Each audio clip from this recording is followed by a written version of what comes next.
அனைவருக்கும் அன்பு மிகுந்த வணக்கம்.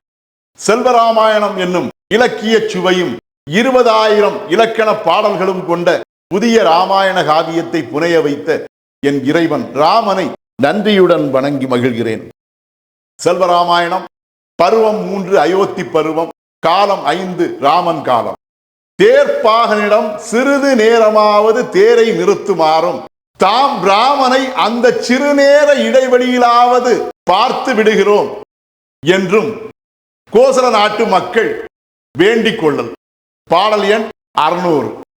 சாரதியே தேர் நிறுத்தும் சற்று நேரம் தொடர்ந்தே யாம் பாரதிலே நன்மகனை பார்த்தேனும் விடுகின்றோம். காரது போல் பெருவேகம் காட்டாதீர் திடம் என்றே தேரதனின் பின்னோடி தேம்பினரே இடர் என்றே. இதுவே 600வது பாடல். இந்த பாடலுக்கான விளக்கத்தை காண்போம்.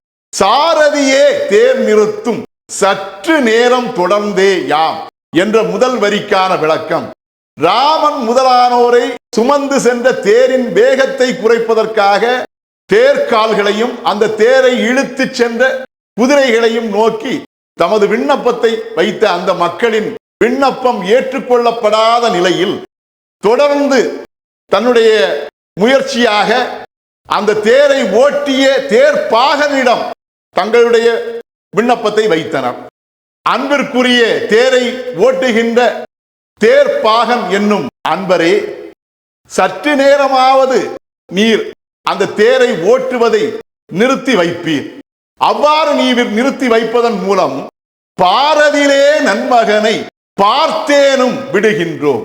சிறிது நேரமாவது நீர் அந்த தேரை நிறுத்தி வைப்பதன் மூலம் அந்த சிறுநேர இடைவெளியிலே நாங்கள் இந்த பாரிலே, இந்த உலகத்திலே மிகவும் சிறந்த ஆண்மகனும் சிறந்த பண்பாளனுமான ராமனை நாங்கள் சிறிது நேரமாவது பார்த்து விடுகின்றோம்.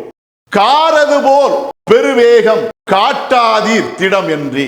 கார் என்னும் மழையின் வேகத்தை போல் மழை துளியானது வானில் இருந்து புறப்பட்டு மண்ணை அடையும் போது செல்லும் வேகத்தை போல் நீரும் அந்த தேரினை வேகமாக ஓட்டி சென்று இந்த உலகத்திலே மிகவும் உயர்ந்த உத்தமமான ஒரு பண்பாளனான ராமனுடைய முகத்தை கூட நாங்கள் பார்க்க முடியாமல் ஆகி போகும் சூழலை ஏற்படுத்தி விடாதீர் என்று உறுதியோடு அன்புடன் உம்மை வேண்டுகிறோம்.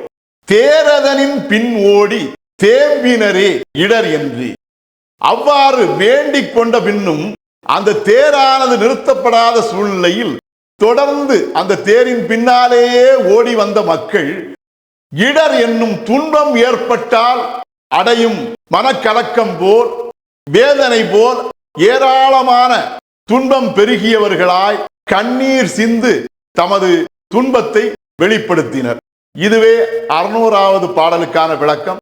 செல்வராமாயணத்தின் 601வது பாடல் மற்றும் அதன் விளக்கம் ஆகியவற்றை அடுத்த பகுதியில் காண்போம். செல்வராமாயணத்துக்கு உங்கள் அன்பையும் ஆதரவையும் தொடர்ந்து தருமாறு அன்போடு கேட்டுக்கொள்கிறேன்.